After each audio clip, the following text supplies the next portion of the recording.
You had your chance and then you blew it. That is the most absurd statement of the year. Nice. Nice. Oh, baby. I'm in my zone, I'm feeling it.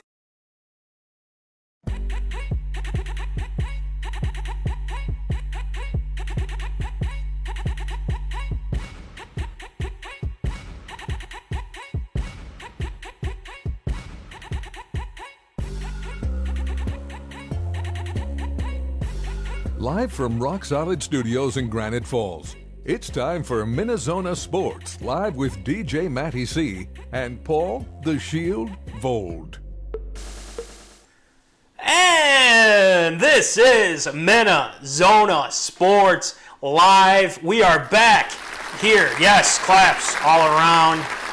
After a very busy weekend, a lot of good things, some things. But we're going to get to that. By the way, I'm your host, DJ Matty C, a.k.a. Matt Callan, a.k.a. Matty C, a.k.a. Callie, etc., etc., etc.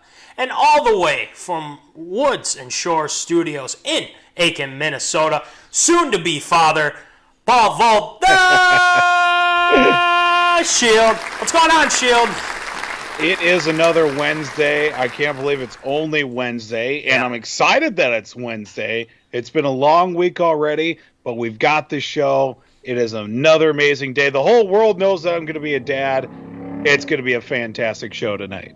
Yeah, and our creative consultant, Sarah Ann Tooze Vold, is going to be a mother as well. So, again, this is going to be... Jimbo's going to be a grandpa, and Jane's going to be a grandma. Again, two-time grandpa. Yeah.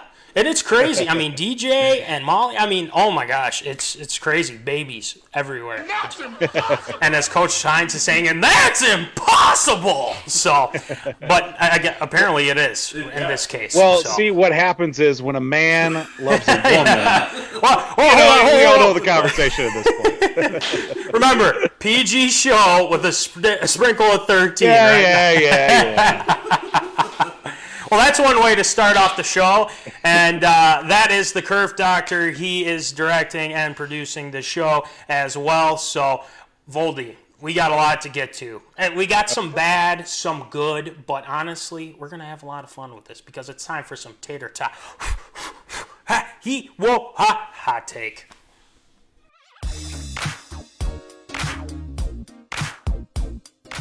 Fresh out of the oven, it's Tater Tot Hot Take.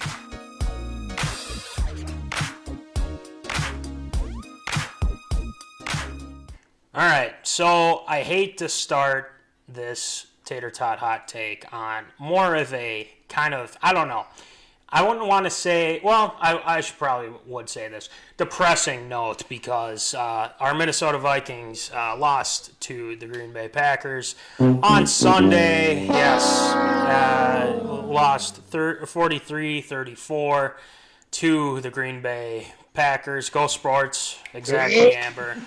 And, there's a lot to get to with this game. I mean, the big thing is, and I think, the Curve Doctor, myself, Voldy can agree, and as the lower third says too, lousy Zim Reapers.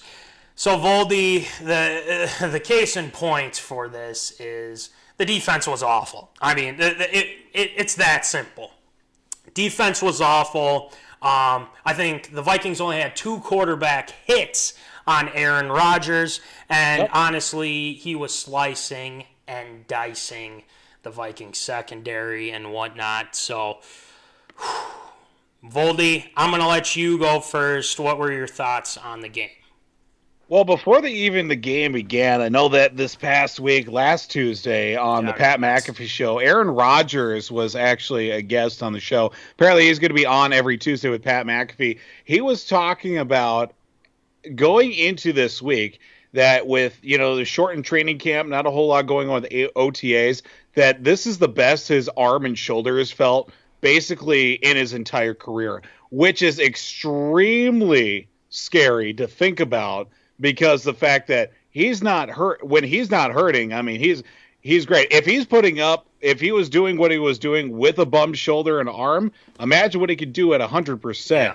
And, well, it certainly showed. He just picked apart the Vikings defense, really expose the young corners and the young defensive backs. That was going to be the key to success for the Vikings, to see those guys try to do something about it. And unfortunately, that didn't work out too well. Aaron Jones had one heck of a game in the running game for the Packers. And, that's something that never gets said, is that the Packers have a good running game, because they can't have any success with any type of running back. And just like that train that went by, that was the running game for the Packers. They were just steamrolling over the Vikings overall. And, well, for the Vikings on the other side, I mean, I'm just glad that I only watched like a quarter and a half. I watched pretty much the whole first half down in Chicago and watching the Bears game at the same time, because it was rough, to say the least, and the performance overall. But luckily I missed the entire second half driving back to Minnesota, because I probably would have been screaming the entire time. Yep. I mean, I didn't know that about Rodgers with McAfee there, Voldy, so that's good intel on that. A couple things. So when I first started talking about, trying to think this game over, the one thing that came to my attention is that the corners were playing so soft. I mean, Dantzler, Holton Hill, and Mike Hughes. I just feel like, Devontae Adams was just doing whatever he wanted. And I'm dead serious. That's what he was doing. And it was sad to see, because honestly, Zim has done a good job at keeping that in check. But we have to remember, too, these are young cornerbacks, too. So when you factor in no pass rush whatsoever, Yannick Ngakoue, I thought, was going to go out there and give it his all. But watch out for week 2. I think it's going to be completely different, and I think you're going to see the Zim Reapers come back here. But hope so. The big thing is, Voldy, is that there was no pressure. Corners were playing soft. But the one highlight I liked a lot, Eric Kendricks. Honestly, he is probably one of the best, probably a top 5 linebacker in the NFL. Because the way he was all over the field, it was looking pretty good for Eric Kendricks. Now, defensively, I was kind of disappointed, and because I was hearing all the hype, I was thinking, well, maybe these corners will have a chance here. They didn't have a prayer in this game. They really didn't have a prayer. So it's concerning to me, because going into this game against the Colts, where they lost to Jacksonville, maybe it's a good thing. And Phillip Rivers hasn't had a lot of success against the Vikings. Let us remember he has not. So, but before we get into that, I want to, mention here too, Voldy, that the defense was bad, but Kirk also, we're going to go to the offensive. Kirk also had a bad interception, again, before the end of the half and whatnot. And offensively, I liked, Adam Thielen was great. And, I know it was a lot of garbage time, thing. But honestly, if they're going out there and they're scoring points, they're making the most out of their, possessions, which is great. But Justin Jefferson looked pretty good. Dalvin looked pretty good. He didn't get whole lot of yards. The Vikings, they were, the time of possession, the Packers were killing the Vikings in the time of possession. Yep. And that was kind of the big thing, too, is, Dalvin couldn't really get going because Green Bay had the ball all the freaking time. And then, obviously, the safety looks like someone missed an assignment. I think Adam Thielen was wide open on that play. Mm-hmm. So, and then Metz mentioned here, too, Zimmer once again took a bad timeout before a 4th down. Yes. That's true. And, I agree with you on that. I don't understand why he took a timeout there.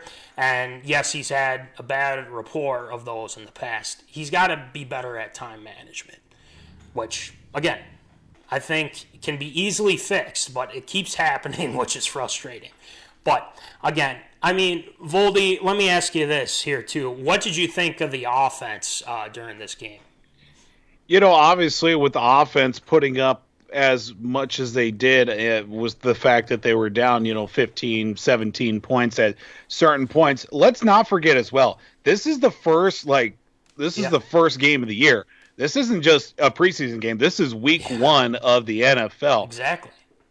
Looking at it overall, I think the offense looked pretty good, considering the fact that obviously the defense had its own troubles and the offense had to try and, play catch up the entire game. But, looking at it overall, this is what you expect out of, week 1 of the preseason. But the fact that the starters played the entire game overall, usually they'd play like maybe a quarter, maybe a few snaps of the first series, things of that sort. But overall, I mean, the offense looked good. Yeah. I mean, Dalvin Cook had the first touchdown of the year. Adam Thielen scored 3 times.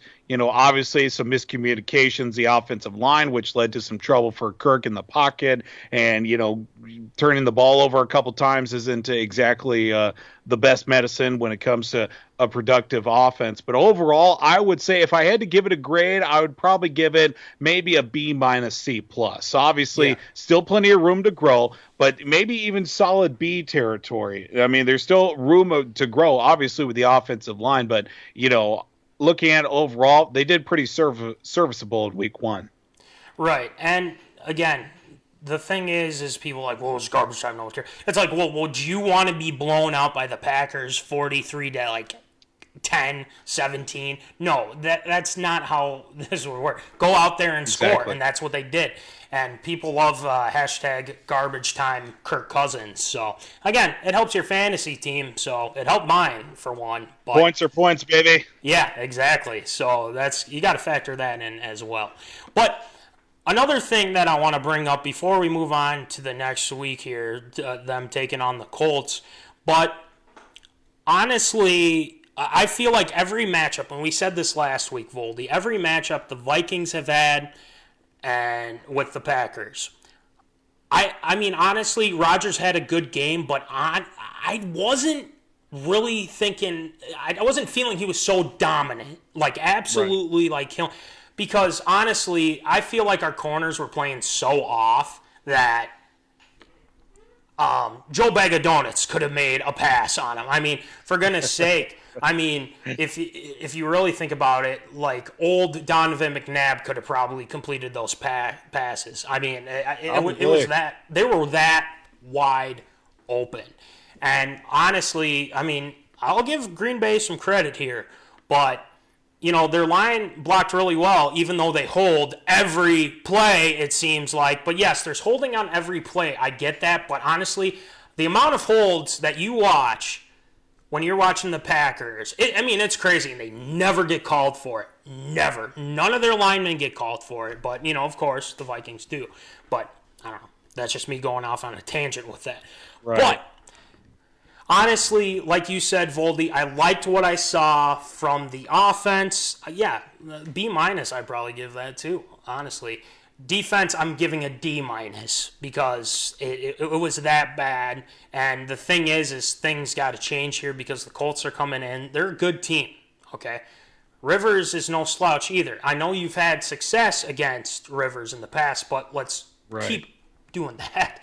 Jonathan Taylor, another guy that's going to be a beast here in the future. But, they got some running backs and things like that. So you got to keep that. But to put a bow on this, Voldy, I think, the Vikings got to come out with a different attitude. And they got to be a little more aggressive. And obviously missing Daniil hurt a lot. So it did, yeah. There's that. But, Voldy, how do you think the Vikings will do here in week dose?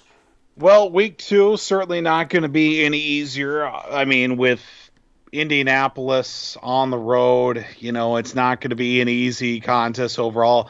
Indianapolis came into this week. I mean, they're hurting already. They're down a couple of guys. I mean, they're going to go Jonathan Taylor at the tailback spot. Marlon Mack is out for a good while. Phillip Rivers, shaky, but, not terrible in his first start in Indianapolis. If the Vikings can correct themselves, and I mean, honestly, the way it started out, 5 points game easily in order to compete, because the defense early on not looking so good, especially those defensive backs like Cameron Dantzler. The needle more looked like the thimble. A lot of dents in that guy from this past week. I'd say the Vikings do pull it out, but it's not going to be pretty. I'm going to say that right now. Yeah, I feel like it's going to be an ugly win. And obviously we're getting ahead with our picks. But again, we'll be posting our picks here later in the week. But Yep. Yeah, look, going into this game from my perspective, Voldy, I look at it and say there's got to be improvement. They have to get pressure on Phillip Rivers. Yannick Ngakoue has to go out there and kick some tail. Ifeadi Odenigbo, guys like that. And they got to stop the run, too. I mean, that's pretty big. I mean, not saying that Jones, it wasn't to a point where he's gashing us so bad. It was through the air, which, Marquez, Valdez, Scantling. For gosh sakes, he dropped 2, but then, of course, he comes back with a touchdown of his own. So, again, they got to, T.Y. Hilton, a guy that's going to be a pretty good wide receiver. You got to make sure you're bumping him at the line of scrimmage. Paris Campbell's a guy that's been playing pretty well for the Colts as well. So I'm hoping the Vikes can pull it out here. The thing is it's going to be at Indianapolis. I don't think they'll have fans. I'm not 100% sure unless they're doing the 20% of fans or whatnot. I'll have to look into it. Right. But at the same time, we'll see what happens. But things have to change, because if they lose to the Colts, they might be in trouble. And I don't want to say that now. And I don't want to put that on them. But I believe in Zim. I'll believe in the process. We have to at this point. So we'll see what happens. But anyway, Voldy, we got to move on to our Zona picks results. Yes, sir. So, we all took Kansas City, myself, Voldy, and Mikey, who was doing some picks as well. That was easy, almost too easy. Then our next one, Buffalo over the New York Jets, another easy one. But this next one, Voldy, Carolina versus Las Vegas. You and I took Carolina. Mikey took Las Vegas. Who won? We all said it wasn't going to be an easy one to pick, and, it certainly showed. It did. It certainly did. All right, the next game. Now, this one, it could have been easily Detroit. Detroit versus Chicago. But Chicago pulled it off in the end, if it wasn't for DeAndre Swift dropping that pass. So, rough. So, Voldy doesn't get the point on that one. But whatever, dude. Whatever. Chicago, I took, and then Mikey took Chicago as well. Indianapolis versus Jacksonville. We all took Indy. Jacksonville won. Gardner Minshew gets the W. Minshew Mania. We should have just taken him. Mikey even said he wanted Minshew Mania. So, New England, of course. Why would Voldy be wearing New England stuff if they didn't win? Look at that. Cam Newton, watch out. Then we got Baltimore taking down the Browns. That was almost a given. And then Seattle beating Atlanta. We all had Seattle. That was a pretty good game, though. Matt Ryan came back. It was a good game, yeah. Now, this is the big one, and the Zoners can chime in on this here too, but the Philadelphia Eagles versus the Washington football team. We all took Philadelphia. And the Washington football strike. Yeah. Golly. Exactly. And I really didn't think about this, but, this is an old Michael Vick jersey. But, hey. I didn't, I was like, at the same time, it's a great jersey, though. So you should have said it was Jeff Garcia. Yeah, that's another good one. Yeah. But my Uncle Tom and Aunt Dorothy are loving the jersey I'm wearing right now. I can tell you that. Moving on. San Diego and Cincinnati. Voldy, we both took San Diego. We got the win. Mikey took Cincinnati. He didn't feel confident with this. He really didn't. And nobody did. Oh, well. So then our next game, San Francisco versus Arizona. We all took San Fran. Arizona gets the win. And I know Jack is probably, like he said at the beginning of the show, it's been a bad week. It's been a bad week. It has been. So. Yeah, it's been rough. So this next one doesn't get any better, Voldy. New Orleans versus Tampa Bay. Voldy took Tampa Bay. I took the Aints. Mikey took the Aints. TFB takes the L. Voldy, your thoughts on that? Well, we'll talk about it a little bit more coming up in A or A. But overall, it's week 1. No preseason. You're thrown right into the fire, and unfortunately it didn't work out for Tom Brady. Exactly. All right. Another game I wish I could have watched. Yeah, that's true. That's true. All right, moving on to the next one. Dallas at LA Rams. Voldy, we both took Dallas, and Mikey took the Rams. Rams won. I mean, this whole push-off thing, whatever. Yep. Whatever. So, moving on to the next one, we have Pittsburgh versus New York. Jack is weeping. Jimmy G plays so poorly. Richard Sherman out on IR. Kittle questionable for week 2. Ugh, rough. That is rough. Hangover. So anyway, Pittsburgh got the win on Monday night, beat the Giants. We all knew that. Tennessee beat the Broncos. That was a good game, though. That was a good game. It came down to the last couple minutes there. So yeah, Gostowski really stunk it up in regulation. Yeah, Goodness. then he gets the game winner right there. And he did. Good for him. Then obviously the Vikings lose to the Green Bay Packers. So those are get out of here. Week 1 picks, and it's not bad. We did pretty good. We'll have our picks later. We'll post it on the socials medias, and we're gonna have a lot of fun with it because we want to make picks. You guys can make your picks. Owners, please make your picks. Send them in to us, and because we want to know what you guys think too. So anyway, that'll do it for Tater Tot Hot Take. Voldy, we haven't done this in a while, man. We got to do some Voldy's virtues. Voldy, you got a pretty good one here, and I think you're about to sound off. So, Curve Doctor, roll it.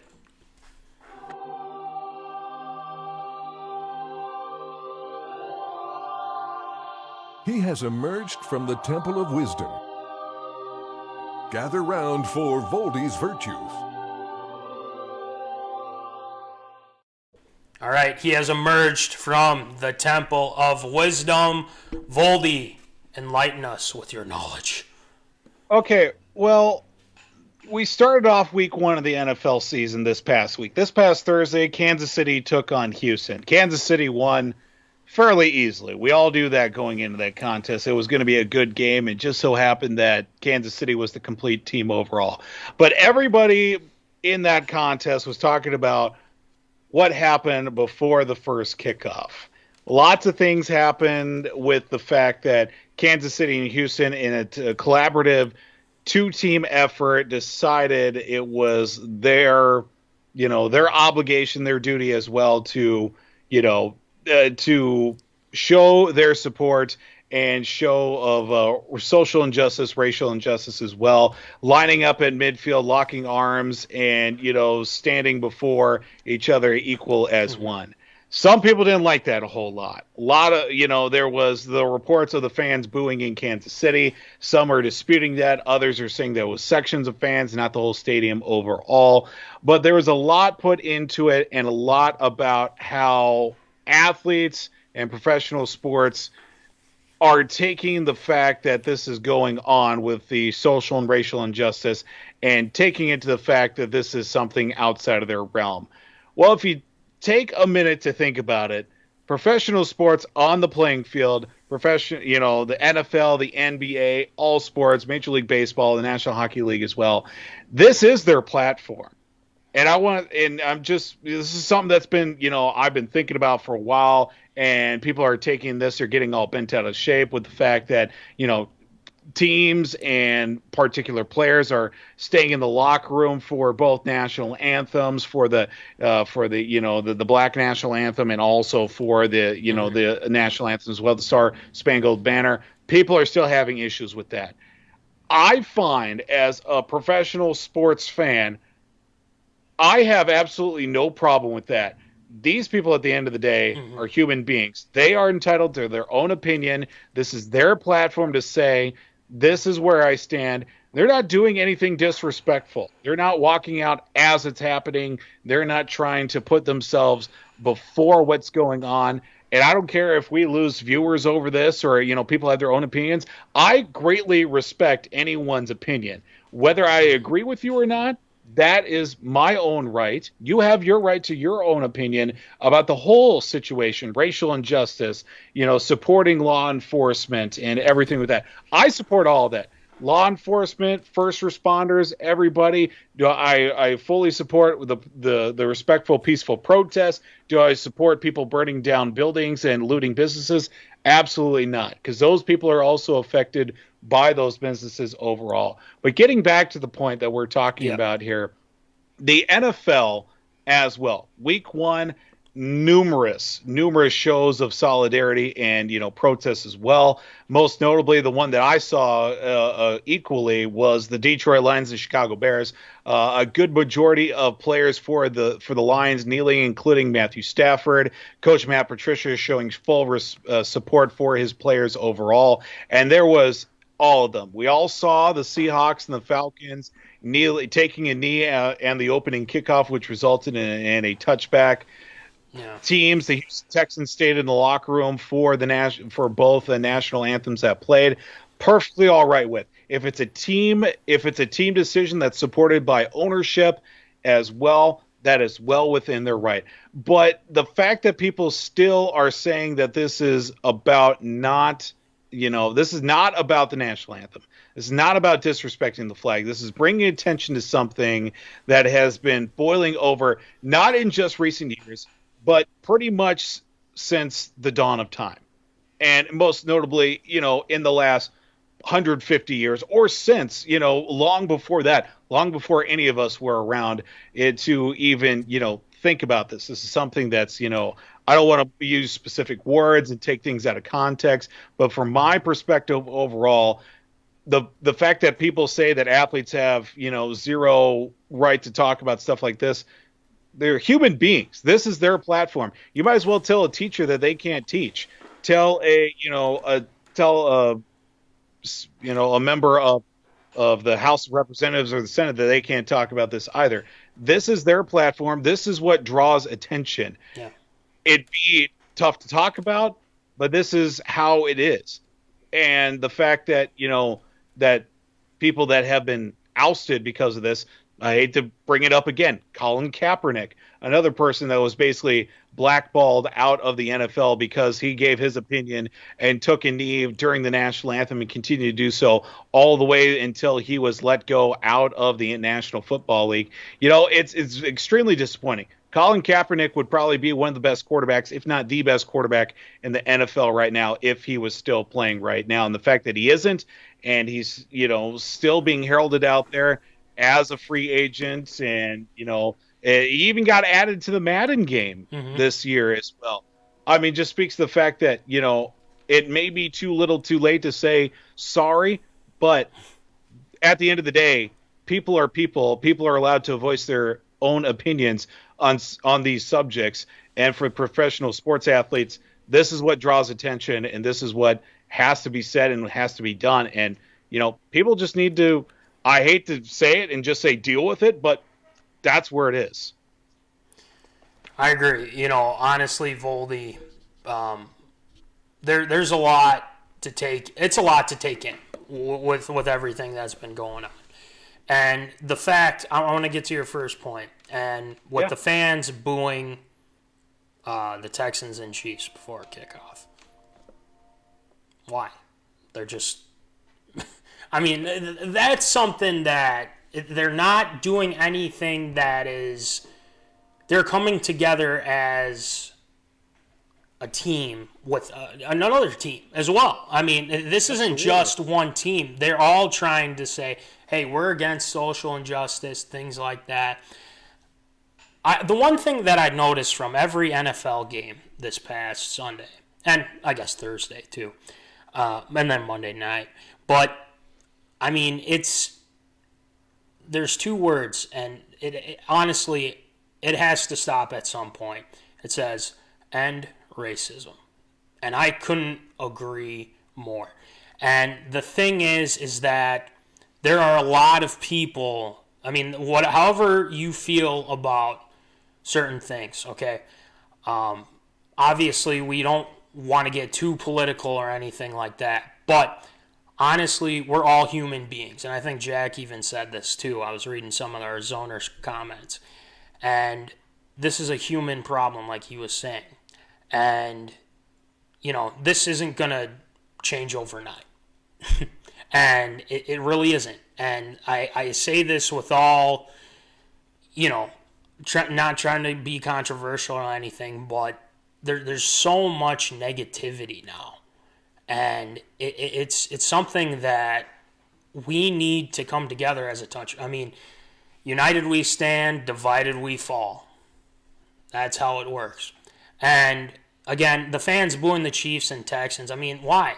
Why? There's no need to.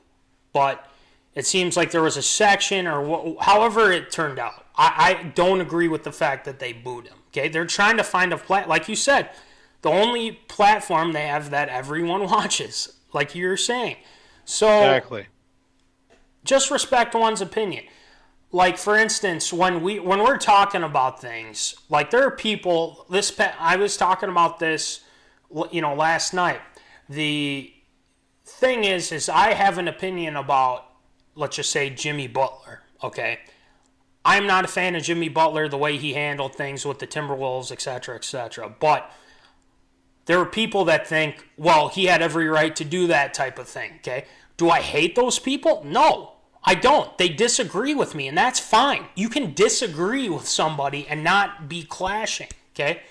I just disagree with the fact, the way he handled things, but that's a different story. I'm just saying you're allowed to have an opinion, okay? If you disagree on it, agree to disagree then, right? So it's a lot to cover, but I agree with you, Voldy, 100%. They're just trying to speak out against, social/racial injustice, and that's the big thing here.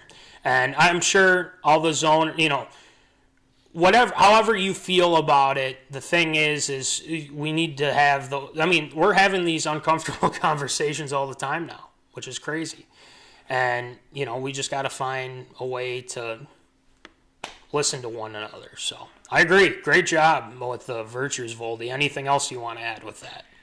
Well, the only reason why, obviously there's a greater issue at hand, but this topic kind of came to light because, believe it or not, that me and the missus were on our way back from Illinois, and this is where we tend to have our deep philosophical conversations, is in the 2-3 hour car drives that we have, but this was 5.5 hours to my parents. So this is where we end up having these conversations, but overall, let's just be kind to each other. Yeah. The world sucks enough already. Let's just try to make it a little less awful. Yeah, COVID and everything like that added into it, pandemic, whatnot. But Jimbo wanted to give us an update before we move on here. The Twins are up 1-0. Rosario, home run to lead off the second. Let's go. They got to get rolling here, gain a game back. Got to figure it out.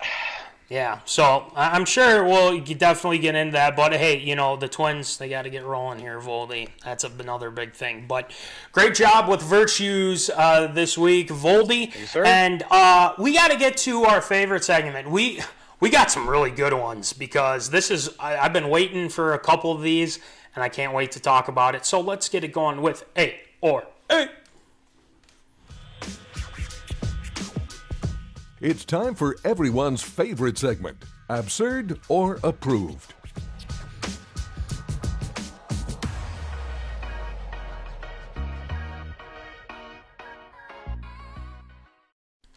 All right, it's time for Absurd or Approved. So, Voldy, why don't you rattle them off for us, please?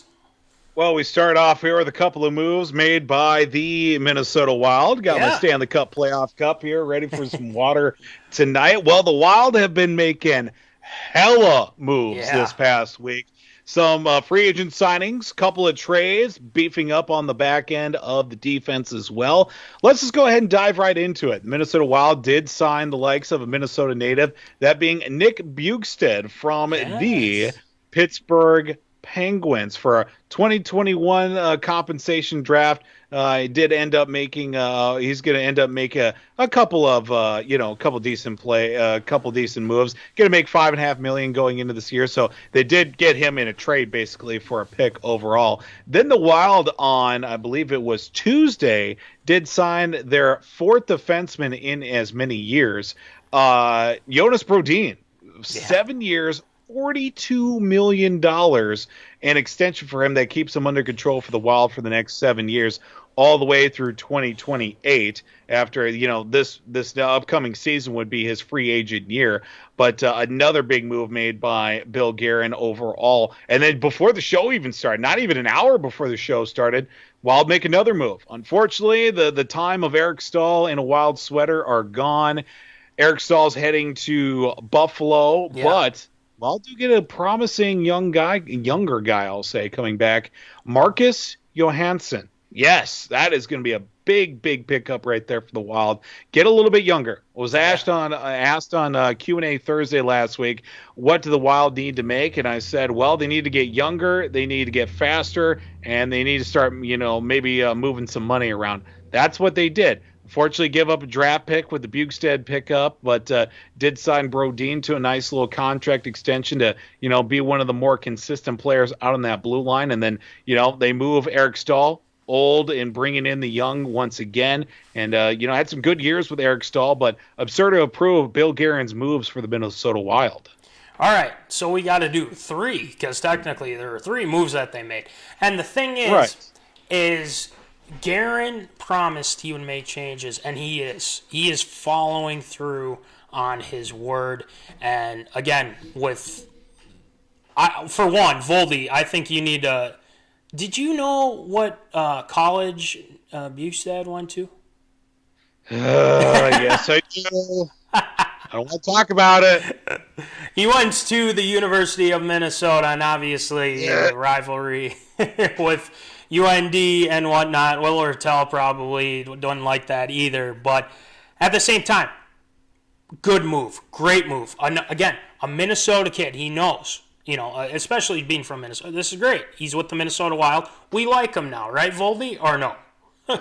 Yeah, I like him. Yeah. Exactly. And then Mets is saying in Bukestad means end of Koivu. Yeah, I would probably. I agree with you on that, Mets. But, again, it's good because they're getting younger. So the first deal, I would say, with Bukestad, stamp of approval. I mean, why would I say that it's absurd? I mean, getting a Minnesota guy back, he's gonna play pretty well here for the Wild. And then Jonas Brodin, okay, 7-year deal, it seems like. Wow, and he's getting a lot of money with the 2, so stamp of approval for that as well. Jonas Brodin, another solid defenseman. He's had some bad games, but honestly, I've liked what I've seen these past couple years with Jonas Brodin, and it's going to be interesting to see. But Eric Staal, shout out to him. Again, when the Wild were playing really bad, he was the one that usually stepped up.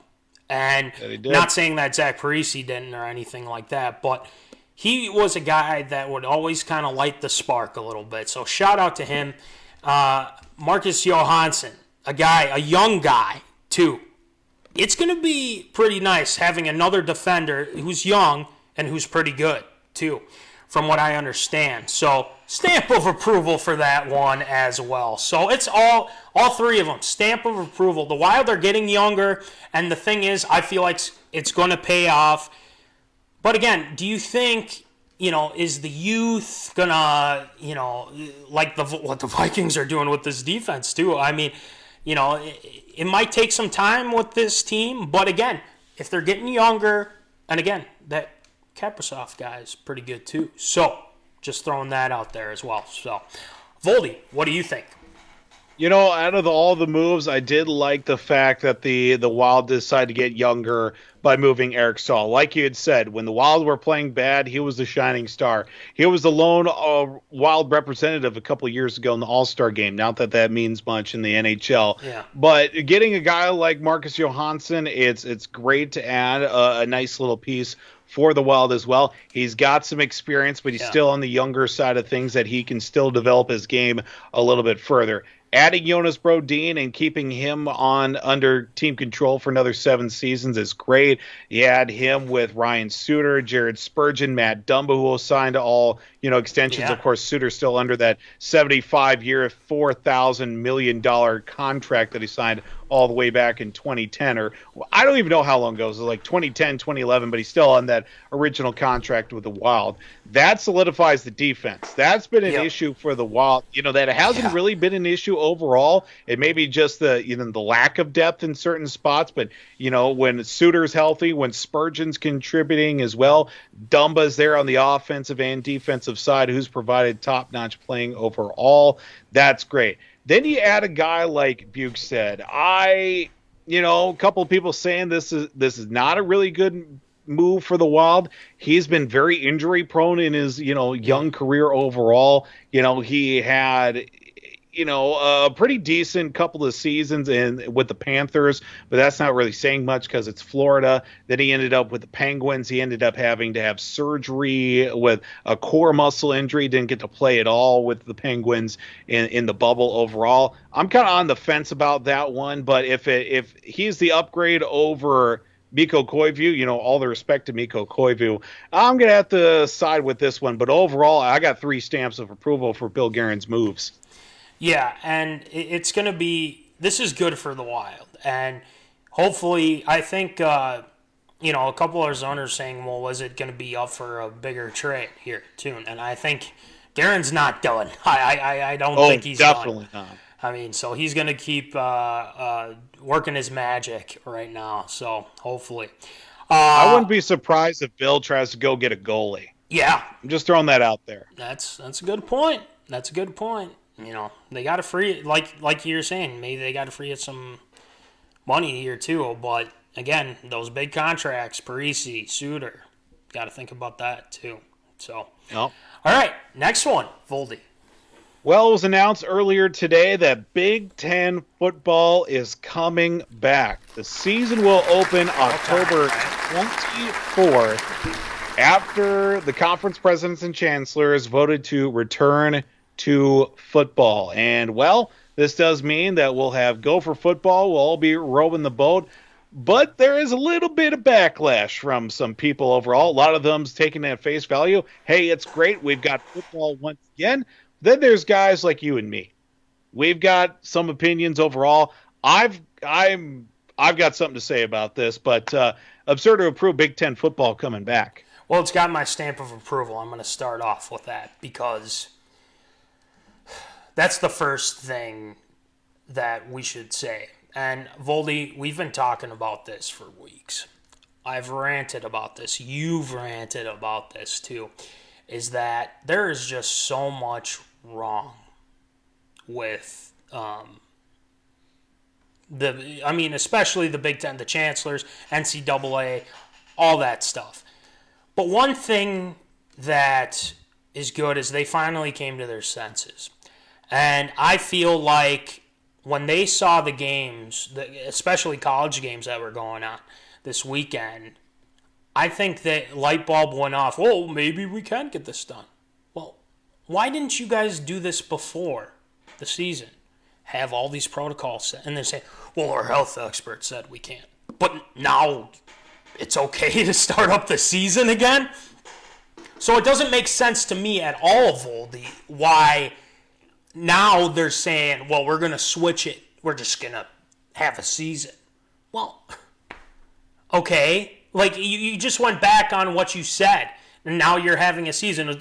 So what changed? The thing is they haven't told anybody what changed. They have to do everything with testing, okay? Again, that should be the norm now, to test everybody, make sure that, no outbreaks happen and everything like that.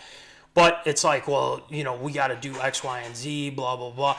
No, you should have figured that out before you started up the season and, when you're supposed to. Now, what's going to happen with the Pac-12? Who knows, right? Are they going to play? They're going to go back on their word now? But, again, this is something they're saying we're going to play it safe, blah, blah, blah. But, honestly, I haven't heard of any outbreak in a while. I'm not going to lie. I'm just saying. I haven't heard about any big outbreaks. The big one that I heard, that was probably the Marlins one that we're talking about. Clemson had some issues, too. Big Ten has no backbone. Neither should have started when everyone did or not play at all. You should have started or not. And they made their decision. And like you said, Voldy, a couple weeks ago, now you have to live with it. But that's what they didn't. They didn't do that. But it's got my stamp of approval. I'm excited to see the Ghosts. PJ Fleck, row that boat. Let's go. I'm stoked. Even though Bateman probably won't. I don't think you can opt back in or anything like that. Yeah, but I don't know. I don't know if that's even a thing. But I don't know. But we'll see what happens with the Ghosts. I'm pretty stoked that it's back. But again, NCAA, the Big Ten screwing things up. So, Voldy, floor's yours. Well, let me start off by saying this. I am perfectly happy that the Gophers are going to be playing football this fall. Don't get me wrong with that. The Big Ten made the decision 36 days ago. Yeah. We are not playing fall sports. We're not playing football.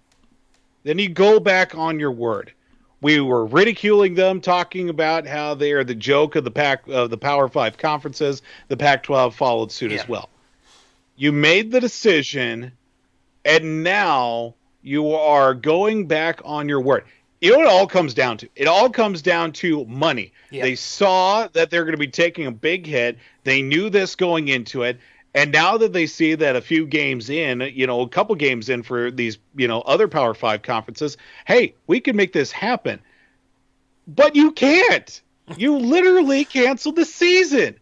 Teams are moving on. Some players have given up. They decided to opt out, get ready for the NFL draft. Some were transferring, a whole bunch of them. There's been reports of some big names from some of these Big Ten teams that have already transferred to other schools. You've really handcuffed your conference that is barely scratching the surface of the college football playoff if you're not named Wisconsin, Michigan, or even Ohio State. 3 out of the 12 schools are in the Big Ten. Explain that to me. Yeah.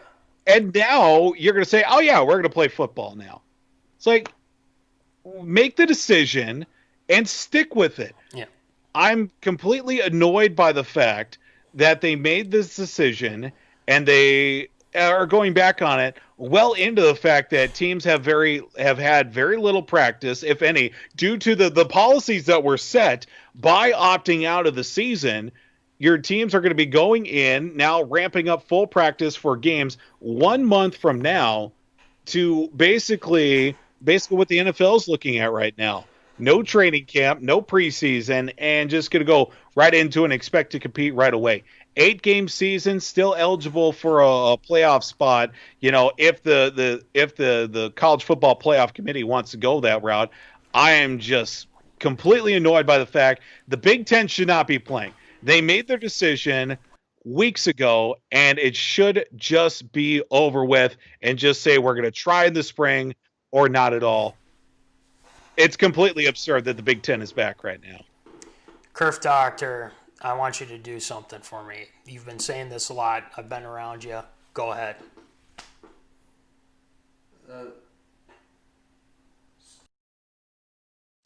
You're fake news. Go sit down.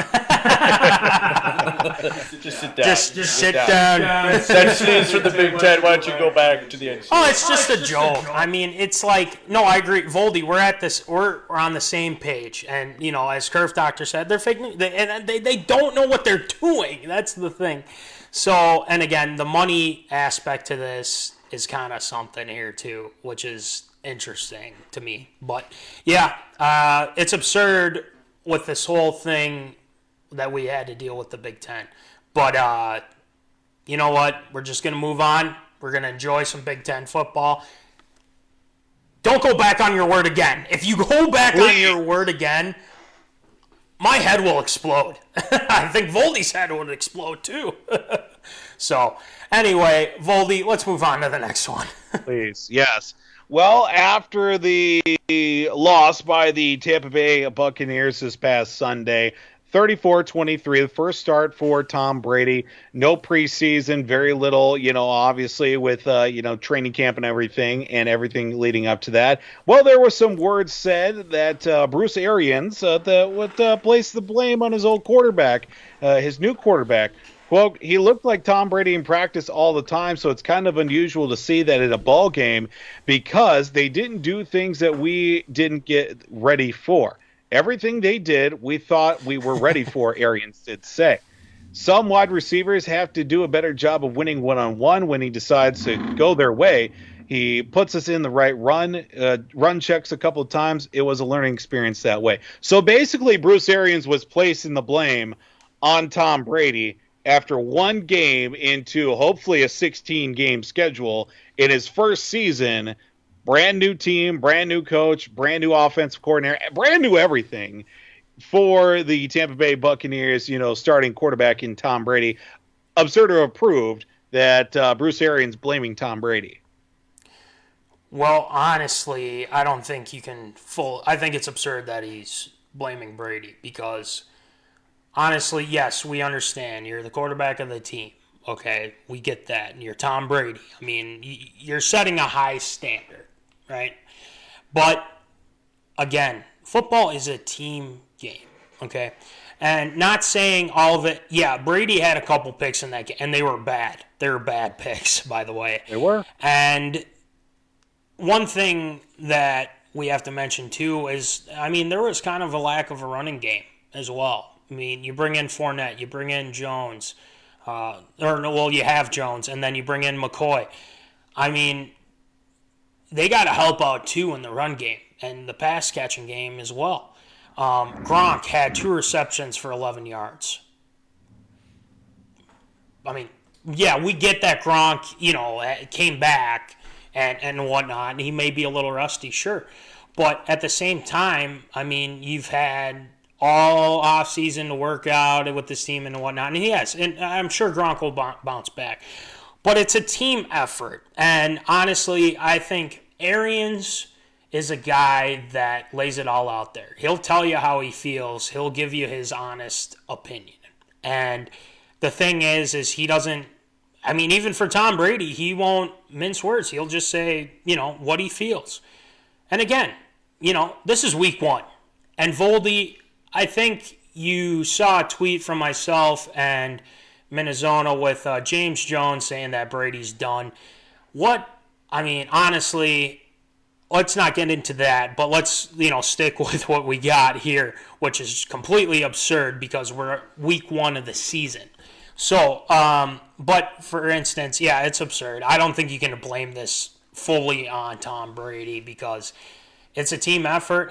Defensively, they looked pretty good, but again, they gave up some things too. Antoine Winfield Jr. looked pretty good, I thought, from watching the game a little bit. But again, I think it's a whole team effort. The wide receivers got to get open too. You got to be able to run the ball. So offensive line's got to protect him. So yeah, I think it's absurd that he kind of just blamed it on Brady. So Voldy, what do you think?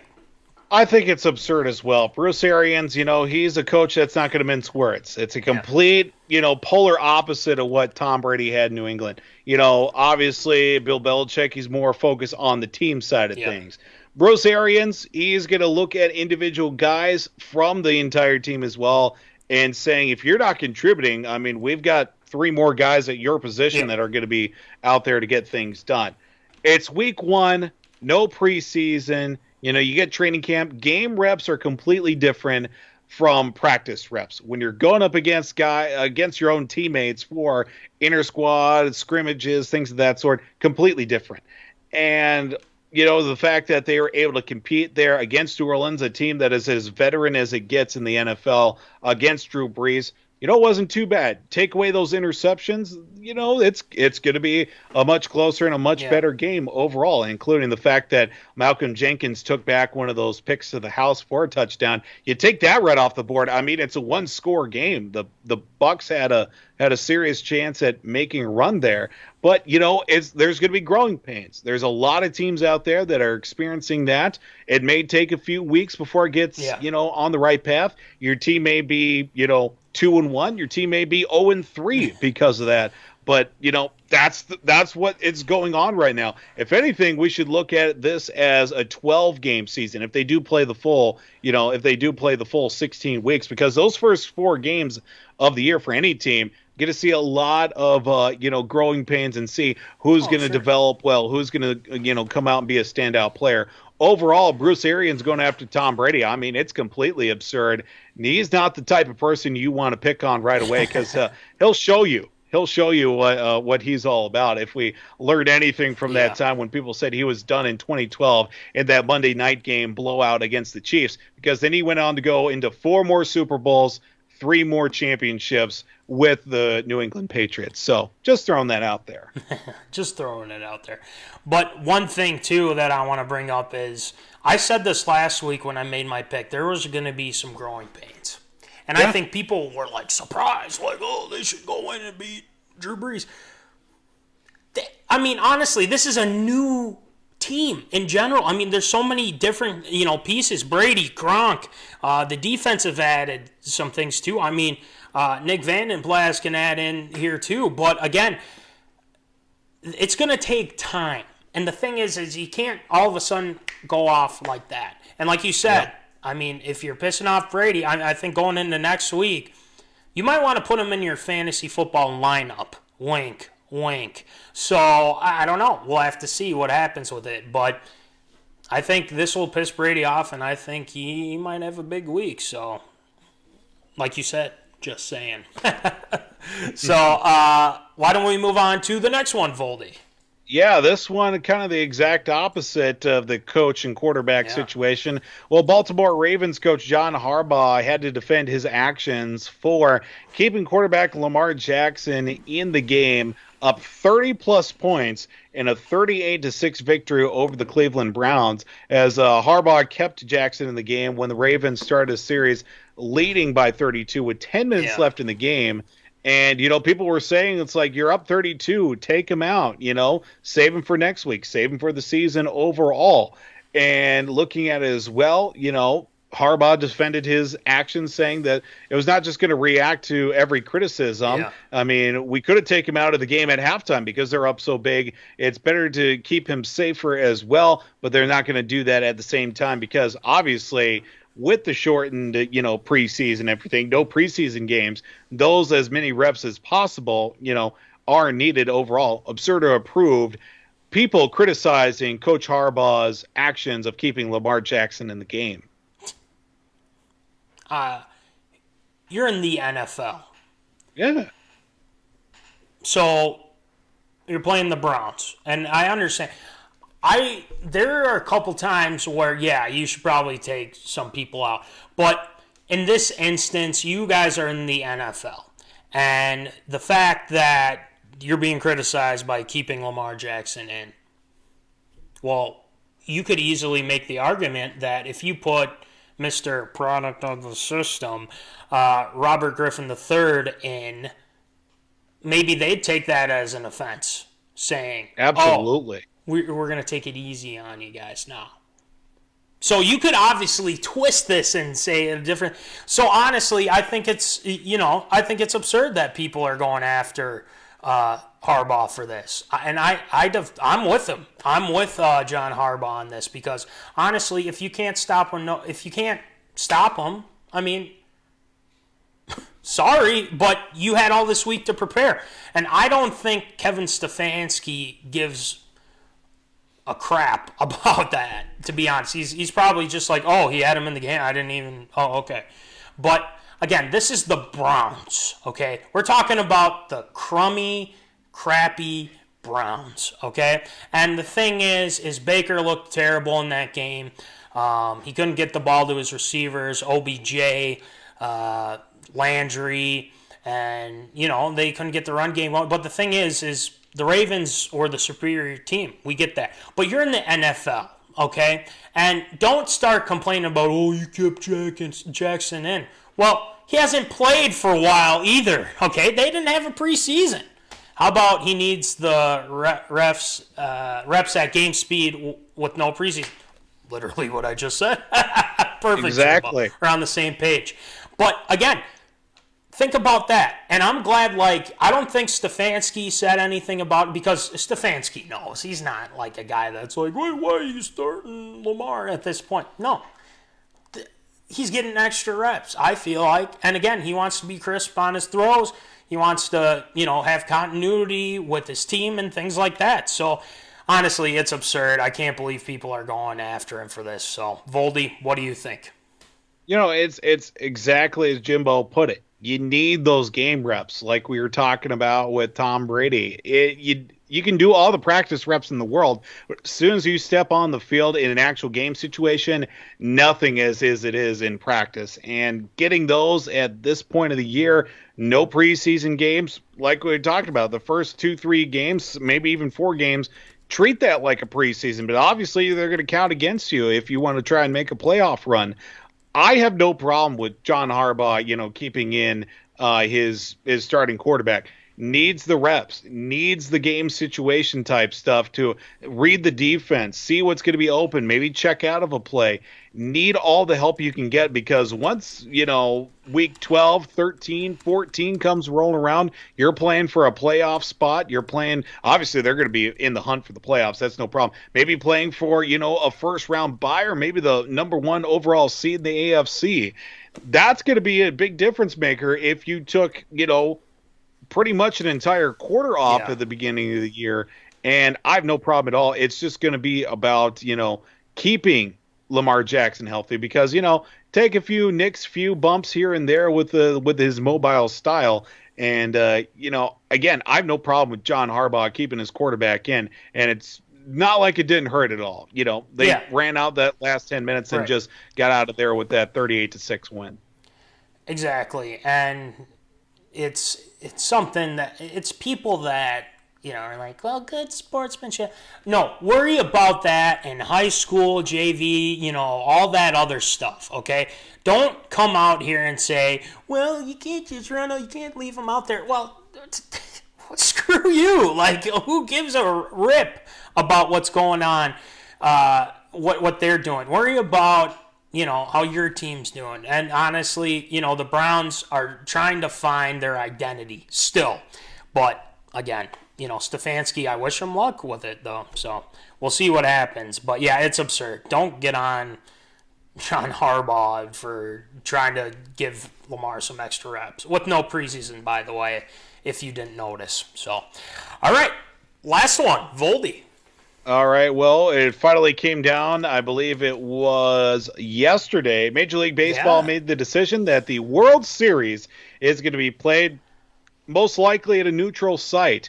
The Texas Rangers' new ballpark in Arlington, Texas, will host this year's World Series. Wow. Now, the Division and League Championship Series will all be part of, and the World Series, part of a bubble designed to minimize exposure to the coronavirus, as that did shorten the season to about 60 games as well. The way it's going to line up, I just had it right in front of me here with how the postseason is going to work. Obviously, it went from 10 to 16 teams. Yep. That begins with the top 4 seeds in each league hosting a wild card series in their regular season home ballparks. Yep. The best of 3 matchups will begin with the AL on September 29th, the NL on September 30th. The 8 teams will then shift into bubble environments, and it hasn't been fully finalized yet, but it's looking like Los Angeles quite possibly as one of those bubble environments, and we already know that Texas, the Arlington, Dallas, Fort Worth area, that's going to be the home for the World Series as well. Absurd or approved, Major League Baseball putting Texas as the host for the 2020 World Series. Well, I would say it's got my stamp of approval. It's the one thing they finally got right. Is finally putting this in a bubble for one. And obviously, bringing this to a new ballpark is pretty sweet as well. So, again, they finally are starting to understand how to go about this. And for instance, I mean, it like, who wouldn't want to play at a new ballpark in Arlington, Texas, where the Rangers will be playing? So, again, the format is a little... like you said before, I think we talked about this later on. It'll be interesting, but now the Texas Rangers going to the World Series. I don't know. I'm not sure about that one. Wrong.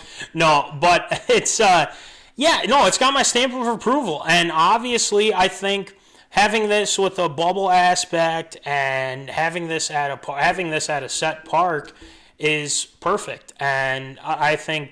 Again, the MLB hasn't had any outbreaks since the whole Marlins, Cardinals type of thing, which is really good to hear because I think they're going to be able to finish their season, even though they should have started a little long ago, like we mentioned, Voldy. And again, but hey, I think this is the one that they got right, so it's got my stamp of approval. Voldy, what do you think? Yeah, I think this is probably the smarter moves that Major League Baseball has made out of this whole season. It should have been just as simple as playing the entire season down in Arizona with all the facilities that are available down there. But we've moved past that. Maybe not. But, why not break in a brand new ballpark with a World Series? They're hoping as well to maybe allow fans in there by the time the World Series comes rolling around. I think about 20 to 25% of fans, which is about 40,000 fans, I think, would attend, or I could be wrong with that. I think total I'm bad capacity, with math, so I'll take your word for it. Yeah, I think the full capacity of that new stadium is 40,000. Okay. Don't quote me on that. I think that sounds about right. So about 20% of 40,000. I'm not an accountant or anything, but going off that overall, I think it's got my stamp of approval. I just can't wait to see who actually makes it and, actually is playing for a World Series title in Texas. Yeah, and, honestly, I mean, this isn't permanent, obviously. Like, you can't... Right. Well, I think the big thing is we got to see where this pandemic goes. Like, if it's on the downtrend, things like that. But, again, we have no clue. But having this, I think, is going to be exciting, and also having some fans, finally, for the MLB as well. And, again, let's keep things... Obviously, we don't want to test positive. We want to test negative for COVID and everything like that. But we want to remain positive on the things that we need to be doing, wearing a mask, social distance, etc., etc., etc. So with this, I think the MLB has to, install some parameters as well, like the NFL is doing and things like that. So, it's got my stamp of approval, your stamp of approval, Voldy, and I think some zoners agree with it as well.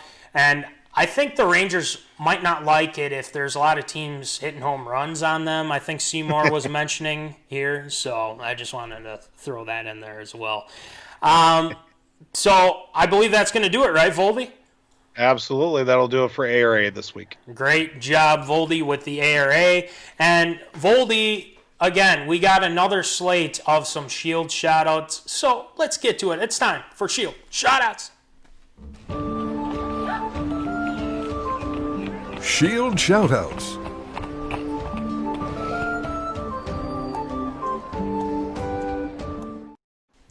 All right, Shield, who you shouting out tonight? Well, we've got a few birth announcements. Of course, last week we did make the announcement that Sarah's pregnant and all that. I know, almost broke the internet with that one. But this past Wednesday as well, another a birth. This one going out to a good friend of mine, longtime childhood friend and his wife, Evan and Megan Morris. Welcome to the world, a baby boy, Easton David Morris. This past Wednesday.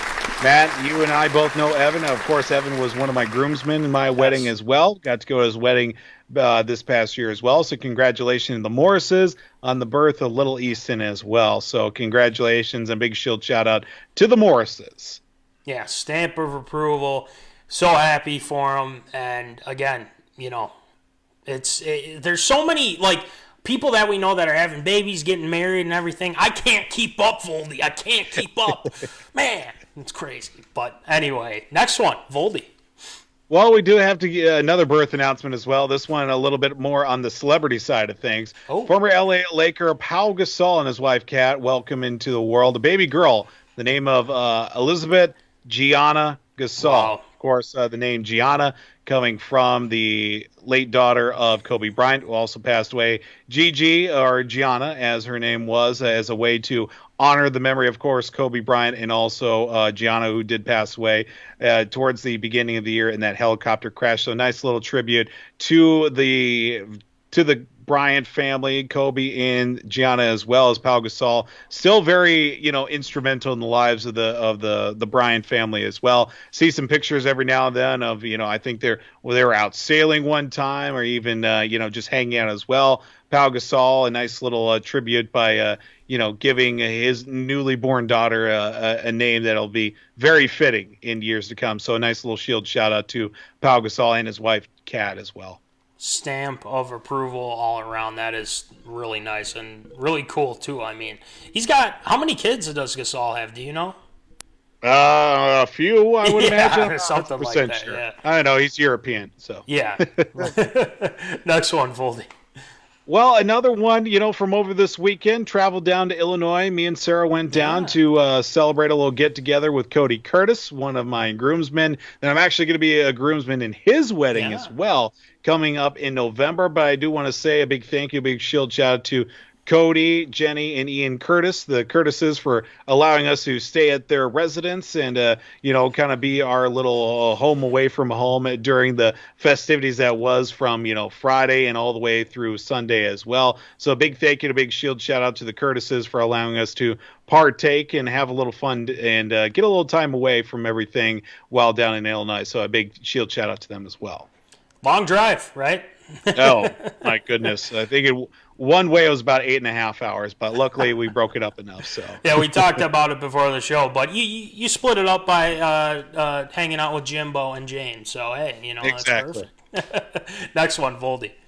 Well, we do give a big shield shout out to LA Angels Albert Pujols, who is 660th, I should say, career home run on Sunday over Denver, tying him for 5th all-time on the Major League Baseball home run list, tying him with Willie Mays.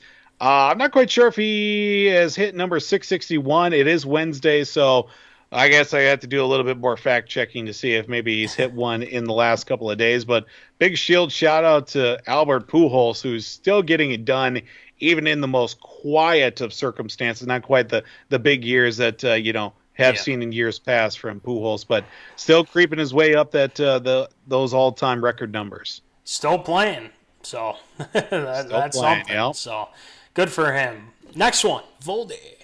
Well, this one just kind of out of complete left field, not even left field, like in the parking lot of the minor league alternate training site at a Major League Baseball field today. Minnesota Lynx, former, can we say she's former Minnesota Lynx star Maya Moore, and her now husband Jonathan Irons, as they did announce they were married this summer on Good Morning America today. Now, Maya Moore took a leave of absence from the WNBA to pursue, social and racial injustices. And this case of Jonathan Irons, who was been in prison since 1998 for a wrongful conviction of him breaking into a home and shooting the owner as well. Well, that was overturned and the man was freed months ago. At that same time, Moore and Jonathan Irons did marry this summer. Of course, we were talking about before the show, spent enough time together with somebody that, maybe some feelings do happen, but we do wish the happiest and the best for Maya Moore and Jonathan Irons on their marriage. Nothing but the best for them. And we hope, we hope that she comes back to the Minnesota Lynx some way, some form, please, in the near future. We need to win more titles. That's what needs to happen. But no, I agree, Voldy. Successful thing in Minnesota sports right now is the Minnesota Lynx. It's been 3 or 4 years since they've won a title. Exactly. But hey, props to her. Absolutely. Turning over around full and then surprising everybody, saying that they are married and everything. So that is just so special. And she is almost pretty much a miracle worker at this point, especially, you know, turning over that wrongful conviction. So stamp of approval all around for Maya Moore, as well as Jonathan Irons as well. So hey, we love it. Is that it for Shield Shoutouts, or do you have a surprise? Nope, no surprises this week. That'll do it for Shield Shoutouts this week. Oh, I was going to say, because, I mean, that was a lot of news to take last week. The Kerf doctor was getting into it as well. I mean, it was crazy. Absolutely crazy. But, hey, we appreciate it. Great job with Shield Shoutouts, Voldy. Sir? And a couple more things. I haven't been doing this lately because I keep forgetting. But, Zoners, we're doing Q&A Thursdays on the Instas. This week, it's your boy, DJ Matty C. So send me your shoot, you could even send your well, I got to set it up, so wait till tomorrow. But Thursday, Q&As. Make sure that you head over to the Instas. I'll do a Q&A, and the next week it'll be Voldy. So we'll keep switching. So we'll have people, make sure you tune in for Q&A Thursdays. We have a lot of fun with it, so check it out on the Instas. And if you don't have us on the Instas, well, you should, all right? So follow us. Yeah. And by the way, we have shirts. Did you know that? We do. We have shirts. I'm even wearing mine right now under this jersey. So we've got fantastic shirt swag. I love it. So make sure, if you guys want a shirt, it helps us helps us with our internet service, so we can give you MinneZona Sports Live. So make sure you check it out. If you want a shirt, hit me, Kerf Doctor, Voldy, Jimbo. There's so many people. So hey, it's only at $20, $5 shipping. Get your shirts because they're awesome. Honestly, I haven't heard a bad review about them. So anyway, another thing too, W2 Performance. Will Rattel has something a little different now. He has a co-host with him, and it's called, the podcast is called now the Barbell Nerds. Okay, love it. So it's a great name, and again, I think we'll probably have a crossover episode at some point. So we'll be talking with Will Rattel and maybe convince some red pepper food. I don't know. We'll have to. One can only hope. One can only hope. Shield, exactly, perfect. So anyway, Zoners, thank you for tuning in to MinneZona Sports Live. Hopefully you guys have had a great week, even though the Vikings lost. But we'll move on. Maybe next week they'll win, and we'll be talking about how great they played, things like that. So fingers crossed. But anyway, remember, as always, folks, keep in the zone. Holla. Thank you for watching MinneZona Sports Live. Join us Wednesdays at 7 p.m. for live show broadcast. And as Voldy likes to say, follow us on all the socials medias.